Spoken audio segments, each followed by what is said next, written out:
बुंदेलखंड की चित्रकला से बुंदेली संस्कृति भी जुड़ी है। संस्कृति लोक जीवन से संबंधित होती है। बुंदेलखंड में पूरे वर्ष ऋतुओं के अनुसार व्रत, पर्व, त्योहार और उत्सवों का तांता लगा रहता है। असल में लोक कला का संबंध मनुष्य के जन्म से लेकर मृत्यु तक होने वाले 16 संस्कारों से भी जुड़ा होता है, जिसमें विवाह संस्कार का विशेष महत्व होता है।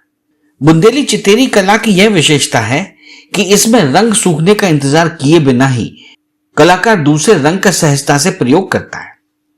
चितेरी कला में एक बार में एक ही रंग का इस्तेमाल किया जाता है। चितेरी कला का प्रयोग दीवारों पर बनाए गए चित्रों के अलावा कागजों पर भी किया जाता है। दिवाली व कृष्ण जन्माष्टमी पर पन्ना बनाने में चितेरी कला का प्रयोग किया जाता है।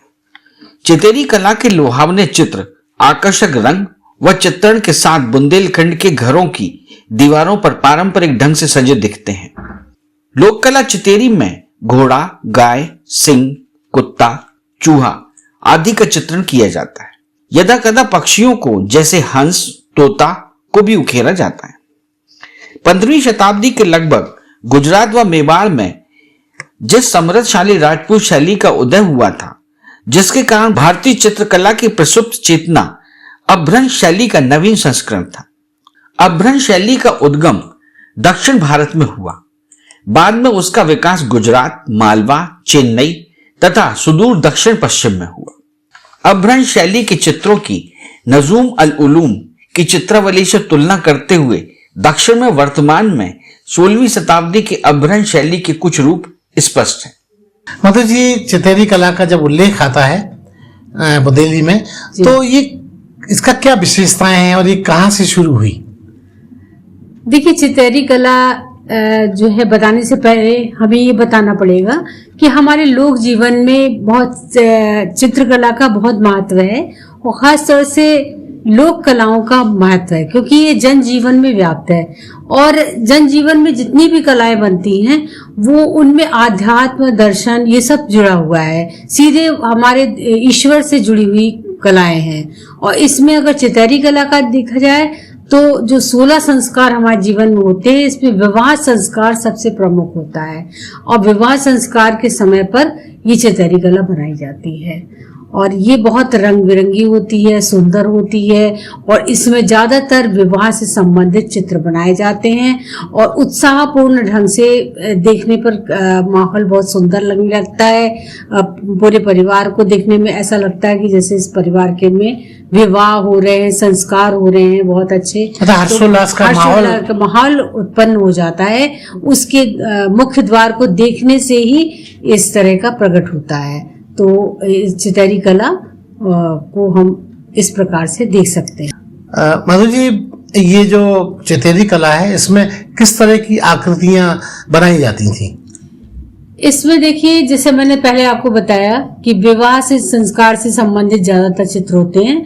तो इसमें वरमाला लिए हुए वर वधू और मंडप में खड़े हुए वर वधू या बैठे हुए पूजन करते हुए और इसी के साथ ही घोड़े पर चढ़ी जाती हुई बारात, पालकी में बैठी हुई वधू और उसके साथ ही बहुत सारे पशु पक्षी, क्योंकि ये ओज और वीरता की भूमि रही है बुंदेलखंड, तो इसमें बहुत से ओजपूर्ण मुद्रा में भी बहुत से पुरुष और महिलाएं, घट धारणी स्त्रियां, और क्योंकि वो शुभ कहलाती हैं तो वो, और इसके साथ साथ जो है नगड़िया बजाते हुए, रमतूला बजाते हुए, क्योंकि ऐसा लगता है जैसे कि उत्सव हो रहा है कोई। तो इस तरह के बहुत से पुरुष और महिलाएं भी बनाए जाते हैं। तो जो कलाकार के मन में बहुत से इस तरह के भाव होते हैं उस समय, और मंडप सजा है और आम के पत्तों से जो मालाएं बनती हैं वो भी उसमें बनाई जाती हैं, फूल बनाए जाते हैं। द्वार पे जो है जो तोरण सजाई जाती है, गणेश जी बनाए जाते हैं। जी हाँ, गणेश रिद्धि सिद्धि, उनका चूहा भी बनाना नहीं भूला जाता है। हाँ। बिल्कुल सही कहा आपने। तो ये तो पहले प्रथम पूज्य हैं वो हमारे, तो द्वार पर वो तो बनते ही हैं। तो इस तरीके से पूरा जो है एक वातावरण एक पूरा बन जाता है मुख्य द्वार पर। और ये मुख्य द्वार पर ही बनाने के सबसे पहले मतलब चितेरी बनाने का हमारे यहाँ बहुत पुराना मतलब ये हुआ कि विवाह का मूड बनाने के लिए चितेरी का इस्तेमाल किया जाता है, ये समझ लीजिए। या फिर इसको ये भी हम समझ सकते हैं कि चूंकि भित्तियां जो है पूरी तरह से सफेद रंग की पहले जो ज्यादातर, अब तो बहुत हो गया है कि रंग बिरंगे मकानों को कर दिया जाता है, बहुत से रंगों में रंग दिया जाता है, कि तब तो सिर्फ सफेद रंगों में ही होते थे, रंगे जाते थे मकान। तो उस समय कच्चे घर होते थे, तो उनकी रंगाई पुताई के बाद वो किस तरीके से खूबसूरत लगे, तो उनके सामने उरेन डालना या फिर उनकी भित्तियों को किस तरीके से रंगीन बनाना, किस तरह से खूबसूरत बनाना, तो इसके लिए भी इसका प्रयोग किया जाता था। तो इसमें जो थी सब अपने अपनी रुचियों के अनुसार सजाते थे इसको। इसमें क्या मतलब कलाकार की परिकल्पना ही शामिल होती थी या जो गृह स्वामी होता था उसकी भी राय शुमारी रहती थी? देखिए, ये एक तरह से प्रतियोगिता भी होती थी। हाँ। कि जैसे अगर हमने किसी के घर में देखा कि यहाँ पर साज सज्जा है, तो हमें भी लगता था कि हमारे घर पे भी ऐसी सजावट हो जाए। तो आपस में भी ये होती है, प्रतिस्पर्धा होती है कि हमारे यहाँ भी ऐसा बना दो, उनके यहाँ पे 2 नगड़िया वाले बने थे, हमारे 4 बना दो, इधर रमतूला वाला भी होना चाहिए है, एक जो कमी वहां रह गई, एक तुरही वाला भी और बना दो। तो ये तो आप गृह मालिक की इच्छा भी है, वो कितने सारे चित्र बनवाना चाहता है, वो कम बनवाना चाहता है, जगह स्पेस पर भी निर्भर करता है। जी हाँ, बिल्कुल सही कहा आपने। चितेरी कला के टूल्स किस टाइप के होते थे? क्योंकि पुराने जमाने में बहुत सारे आज के युग के टूल्स तो होते नहीं थे, तो कैसे लोग मैनेज करते थे? देखिए, उस समय तो ऐसा कुछ नहीं था, तो उस समय तो खनिज रंग थे। तो खनिज रंग जैसा कि आप जानते हैं कि खनिज रंग कहने का मेरा मतलब ये है कि जैसे कि गेरू है और खड़िया तो है ही, जैसे अपना चूना तो है ही, इसके संग रज है, नील है, महावर है, और इसी तरीके से और भी रंग होते हैं जो पत्थर से रगड़ने से मिलते हैं हमें, और नेचुरल कलर जिन्हें आप नेचुरल शब्द दे दिया गया है, सब प्रकृति देती है, पत्तों से रंग निकाले जाते हैं। तो इन सब रंगों को जो था इकट्ठा करके कलाकार अपने रंग तैयार करता था और उनसे फिर रंग भरता। तो वो रंग जो थे, चाहे बरसात हो या फिर गर्मी हो, कोई भी मौसम हो, लेकिन वो रंग हटते नहीं थे, पक्के रंग होते थे। जी हाँ, और वो रंग पक्के होते थे, तो इसलिए उनका प्रयोग किया जाता था। और काले रंग के लिए उसमें कोयला तो है ही, कोयला पीस के, जी हाँ, उसको पीस करके छान के, और हाँ उसमें जो था सरेस जो थी वो पका करके, अब आजकल तो गोंद वगैरह इस्तेमाल की जाती है, लेकिन उस समय ऐसी सुविधाएं नहीं थी, तो इतना नहीं करते थे, कलर में पक्कापन आ जाए, सरेस से सबसे ज्यादा पक्कापन है, तो उससे संग में पका करके रंगों को और उसके बाद फिर लगाया जाता था। गुजरात शैली के चित्रों में 16वीं शताब्दी तक जो विकास हुआ उसका उल्लेख है। गुजरात शैली के चित्रों ने राजपूत चित्र शैली को जन्म दिया। शुरुआत में इस शैली के चित्रों को जन शैली के नाम से कहा गया, किंतु जब इस प्रकार के चित्र मालवा, राजस्थान और गुजरात में दूसरे संप्रदायों के ग्रंथों में भी व्यापकता से पाए गए, तब इस शैली को गुजरात शैली या पश्चिम हिंद शैली कहा जाने लगा। ऐसा जान पड़ता है कि मुगल शैली और राजस्थानी शैली के समन्वय से भारतीय हिंदू मुगल चित्र शैली का विकास हुआ। बुंदेली चित्रकला पर भी हिंदू मुगल शैली का प्रभाव पड़ा। बुंदेलखंड के अधिकांश चित्र छतरपुरी कागज पर बनाए जाते थे। तूलिका वे स्वयं तैयार करते थे। तब बहुत अधिक संख्या में रंगों का प्रयोग नहीं किया जाता था। विशेष रूप से गेरू, रामरज, नील स्वयं से तैयार किए होते थे। बुंदेली शैली चित्र के उदाहरण ओरछा का राम मंदिर, जहांगीर महल, प्रवीण राय का महल व दतिया का सतखंडा महल, तालबेहट के नरसिंह मंदिर आदि हैं। बुंदेलखंड के मंदिर व किले में भी चित्रकला का प्रयोग मिलता है। असल में बुंदेली शासक कला प्रिय थे। ओरछा, दतिया, झांसी, ग्वालियर, समथर तथा मदनपुर के मंदिर तथा राजभवन में बुंदेली चित्र शैली के चित्रों की उपस्थिति इस बात को दर्शाती है कि चित्रकला का प्रयोग प्रत्येक काल में बुंदेलखंड में उपस्थित था। बुंदेली चित्रकला का विकास बुंदेलों के समय से माना जाता है। इसका सशक्त उदाहरण मदनपुर का विष्णु मंदिर है। यह चित्र चंदेल राजा मदन वर्मा के समय के हैं। मदनपुर के विष्णु मंदिर में इस प्रकार के चित्र अंकित हैं। इन चित्रों में गंधर्व, देवी देवता, महिला पुरुष, पशु पक्षी, सांप आदि के चित्र बनाए गए हैं। चिथेरी कला जो बनाई जाती थी उसमें कलर्स का बड़ा महत्व होता था, तो किस तरह उनका इस्तेमाल होता था? क्योंकि आज के युग में, आधुनिक युग में कलर्स को मिला के एक नया कलर बनाया जाता है, तब क्या था? देखिए, चितेरी का बनाने का बिल्कुल ही अलग ढंग है। इसमें जो था, क्योंकि ये दीवार पर बनाने वाली कला है, सबसे पहला तो इसका पहला तो यही है कि इसको दीवार पर बनाया जाता है। तो इसके लिए गेरू से निशान डाले जाते हैं और ये फ्री हैंड ड्राइंग है, यानी मुक्त हस्त चित्रण है। इसके लिए कोई भी पहले से कोई आकार प्रकार नहीं होती जी नहीं होती है। ये कलाकार इसको और बहुत तुरंत बनाता है इसको। तो इसमें सिर्फ गेरू से निशान डाले जाते हैं कि कहाँ इसका चेहरा बनेगा, कहाँ इसके हाथ बनेंगे और कहाँ इसका पैर बनेगा। आउटलाइन बनाई जाती है। आउटलाइन बस हल्की से उसके देता है और उसके बाद फिर कलर लगाना शुरू करता है।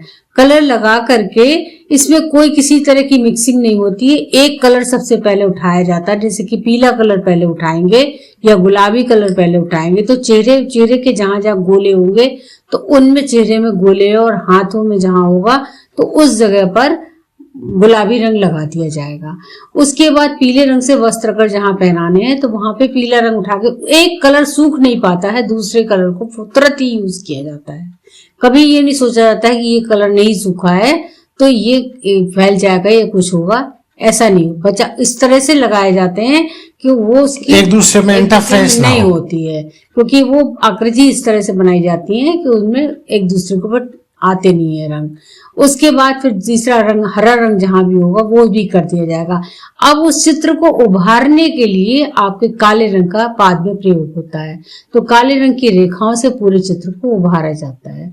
तो उससे बाद चित्र पूरा उभर करके सामने आ जाता है। तो इस तरह से एक ही सिटिंग में आपका पूरा चित्र तैयार हो जाता है। चितेरी चित्र इतने लुभावने होते हैं, तो इनका इस्तेमाल दीवार के अलावा भी कहीं होता था?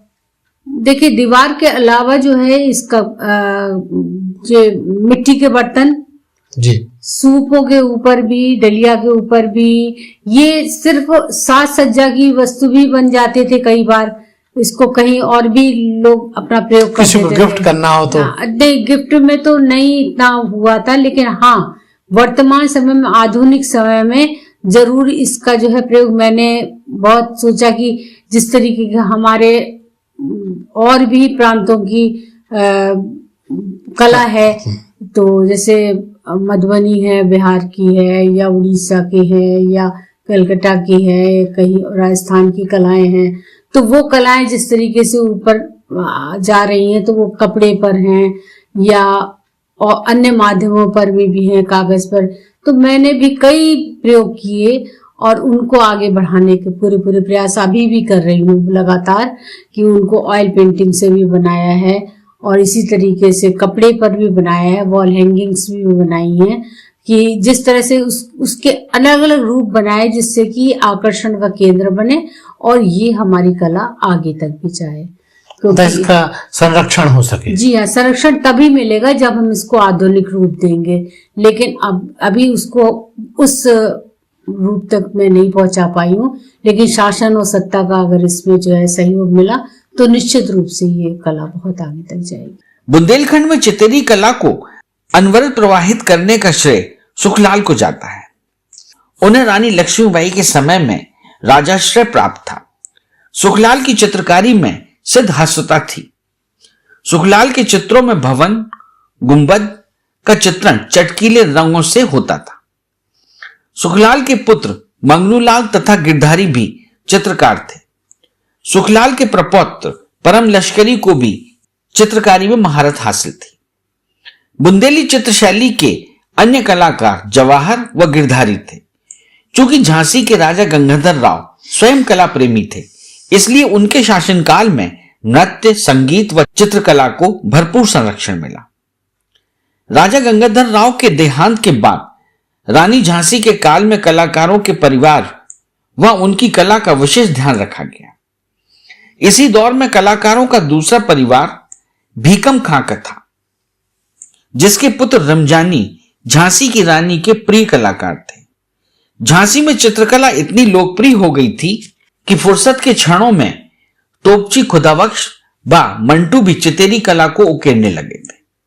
सुखलाल व रमजानी के वंशज भी चित्रकला से जुड़ गए, लेकिन उनकी कला में निपुणता नहीं दिखती थी। उन्होंने संभवतः चित्र रचना धन व सम्मान पाने के लिए की थी। बुंदेलखंड के अन्य स्थानों विजावर, अजयगढ़, पन्ना, अलीपुरा, कालपी, छतरपुर, बिजना आदि स्थानों में भी चित्रकला का कार्य हुआ। उन चित्रों में भगवान, राजा, रानी व प्रकृति का ही चित्रण मिलता है, किंतु ये सारे चित्र राजभवनों की शोभा बनकर रह गए। रानी लक्ष्मीबाई के समय में भवनों तथा मंदिरों में बुंदेली चित्रकारी की गई, जिसके अवशेष वर्तमान में कुछ स्थानों पर मिलते हैं, जैसे रानी महल की कलात्मक चित्रकारी, पानी की धर्मशाला के शिव मंदिर के चित्तौर, जैन दिगंबर मंदिर गांधी रोड में कांच पर पेंटिंग, तेली मंदिर बड़ा गांव गेट में विभिन्न राजाओं के चित्र तथा गुसाई के मंदिर उल्लेखनीय है। बुंदेलखंड के चित्रण में बहुत उतार चढ़ाव रहा। यहां राजनीतिक उथल पुथल के कारण स्थायित्व का अभाव रहा, जिससे कला व कलाकार उपेक्षित रहे। बुंदेलखंड में कला प्रेम संरक्षक शासक भी हुए। ओरछा के मधुकर शाह, कार्यवाहक राजा इंद्रजीत सिंह जूदेव, महाराजा वीर सिंह जूदेव प्रथम, महाराजा उद्दोत सिंह जूदेव, महाराजा विक्रमजीत सिंह जूदेव, महाराजा हम्मीर सिंह जूदेव तथा महाराजा प्रताप सिंह जूदेव कला को हमेशा संरक्षण देते रहे। दतिया राज्य में भी महाराजा दलपत राय, महाराजा इंद्रजीत सिंह दुत्ती, महाराजा विजय बहादुर, महाराजा भवानी सिंह तथा महाराजा गोविंद सिंह हुए, जिन्होंने कला को संरक्षण दिया। समथर का भी चित्रकला में योगदान रहा, तब यह दतिया जागीर का ही हिस्सा था। बिजना एक छोटी जागीर थी, लेकिन बिजना के दीवान राय सिंह जूदेव, दीवान सावन सिंह जूदेव, दीवान अजीत सिंह जूदेव, दीवान धन सिंह जूदेव व विजय बहादुर जूदेव के संरक्षण में चित्रकला को निखरने का अवसर मिला। पन्ना तथा छतरपुर के कला संरक्षक राजाओं में महाराजा छत्रसाल जूदेव, राजा हृदय शाह के संरक्षण में चित्रकला का विकास हुआ। अजयगढ़ के महाराज जुगत राज, महाराजा माधव सिंह जूदेव, महिपत सिंह जूदेव थे। मधु जी, ये जो चितेरी कला का आप बता रही हैं, उल्लेख कर रही हैं, इसकी विशेषताएं क्या रही हैं? क्योंकि आज के दौर में ये अब लुप्त प्राय सी हो रही है। देखिए, इसमें जो है विशेषताएं जो है दक्षिण भारत में जो अपभ्रंश शैली है कला की, चित्रकला की, तो उससे इसमें समकक्षता पाई गई, मतलब इसकी बराबरी पाई गई है। तो उसमें जो इसकी विशेषताएं हैं, तो उसमें उभरी हुई छाती होती है जो आकृतियों की, ओजपूर्ण मुद्रा होती है, परवल की तरह आंखें होती हैं जो कि चेहरे से थोड़ी सी निकली भी कई बार बनती हैं, और प्राकृत रचना जो होती है वो पीछे होती है, खिलौने की तरह पीछे उसके जो पशु पक्षी बने होते हैं वो खिलौने जैसे दिखाई देते हैं, और पेड़ पौधे बने होते हैं पीछे की साथ में उसके, और पशु पक्षी भी उसमें बनाए जाते हैं। इस तरह से बहुत सी रचनाएं उसमें होती, बंद मुट्ठी होती है, और तो ये सारी कुछ ऐसी विशेषताएं होती हैं जिसकी वजह से ये शैली उसकी समकक्ष आ जाती है, जो चितेरी उसी उसमें आती है, मधु जी श्रेणी में। जी, चितेरी कला का जो संरक्षण था या ह्रास किस किस काल में और कैसे हुआ? ये कई राजाओं ने जो था इसको काफी इसको संरक्षण दिया, जिसकी वजह से ये उन्नत स्थिति में रही अपने। क्योंकि कुछ ऐसे भी होते हैं राजा जो अपने समय में वो कला को बहुत संरक्षण देते हैं, तो कलाकार उस समय बहुत पोषित होते हैं और अपना उत्साहित रहते हैं। तो इस तब उस समय और भी प्रजा या और भी जो छोटे कलाकार होते हैं वो उनके जीवन में भी उल्लास भरा रहता है, तो वो भी चित्रकार अच्छे चित्र बनाते हैं। इसी तरह से जनजीवन में भी चित्रों के प्रति एक उल्लास रहता है, बनाने की, रचना करने की उनके अंदर इच्छा रहती है। तो ये हमेशा उस तरह से आगे बढ़ती रही। और मुगल काल और राजस्थानी शैली का इस पर विशेष प्रभाव पड़ा, समावेश है। जी हाँ। तो उसकी मिली जुली जो कला है वो बुंदेली शैली के ऊपर प्रभाव उसका आया है। तो जब रानी झांसी का काल आया तो रानी झांसी के दौरान चितेरी कला का क्या अस्तित्व रहा? रानी झांसी के समय पर जो चित्रकार थे, प्रमुख चित्रकार थे सुखलाल, और वो रानी के सबसे प्रिय चित्रकार भी थे। तो उन्होंने बहुत सुंदर चित्र बनाते थे और उनकी जो थी रेखाएं भी बहुत बारीक हुआ करती थी, और वो कागज पर ज्यादा चित्र बनाते थे, भित्तियों पर नहीं बनाते थे, क्योंकि वो राज दरबार में थे तो वो उस तरह से रचना करते थे बहुत सुंदर। और रानी उनके चित्रों को बहुत सराहती भी थी। मधु जी, जैसा कि आपने अभी उल्लेख किया, सुखलाल के अलावा और भी चितेरी कला को उकेरने वाले कौन कौन लोग थे रानी लक्ष्मीबाई के काल में? जी, उनके समय में जैसे कि परम लश्करी, मोजे और खुदाबख्श, मंटू, गिरधारी, इस तरीके से अनेक लोग और भी थे उनके साथी थे, जो कि कुछ उनकी देखा देखी बनाने लगे थे। कुछ उनमें से अच्छे भी थे, चित्रकार थे, तो वो अपने चित्र बना कर शौकिया, हाँ, रानी के पास ले जाते थे और महारानी लक्ष्मीबाई उनको अनेक पुरस्कार देकर के उससे सम्मानित भी करती थी। तो इस तरीके से कला का प्रचार प्रसार जो था उस समय काफी बढ़ चुका था। मधु जी, जहाँ आपने इतना कुछ चितेरी कला पे इतना शोध जैसा कार्य किया है, शोध ही किया है, तो आप आज के परिप्रेक्ष्य में, आधुनिक परिप्रेक्ष्य में शासन प्रशासन से क्या उम्मीद रखती हैं कि क्या और इस कला को बचाने के लिए, संरक्षण के लिए किया जाना चाहिए? देखिए, शासन प्रशासन भी तब करते हैं किसी भी चीज के लिए मदद जब जनता आगे बढ़ती है। यानी अगर हम सब भी इसके लिए एक साथ प्रयास करें तभी ये कला को हम आगे बढ़ा सकते हैं। बुंदेली शैली की चितेरी कला राजस्थान की चितेरी का प्रभावित रूप है। वस्त्र विन्यास राजपूत राजसी वस्त्रों जैसा ही होता है, किंतु विशेष साज सज्जा एवं आकर्षक सुनहरे रंगों की कमी अवश्य दिखती है, जो वैभवशाली राजस्थान और राजनीतिक उथल पुथल का शिकार बुंदेलखंड की स्थिति को परिभाषित करती है। राजस्थानी संपूर्ण चित्रों में काली रेखाओं द्वारा खुलाई भी नहीं की जाती है। काले रंग का प्रयोग आवश्यकतानुसार ही होता है। हाथी, घोड़े, राजसी महल, पालकी आदि का चित्रण राजस्थानी चितेरी में अधिकता से प्रकट होता है। तो ये थी मधु श्रीवास्तव जी, जो हमें चितेरी कला के बारे में विस्तार से बता रही थी। मधु जी, बंजारा बीट्स से बात करने के लिए बहुत बहुत धन्यवाद। इस चैनल को लाइक और सब्सक्राइब करना ना भूलें। देखते रहिए बंजारा बीट्स।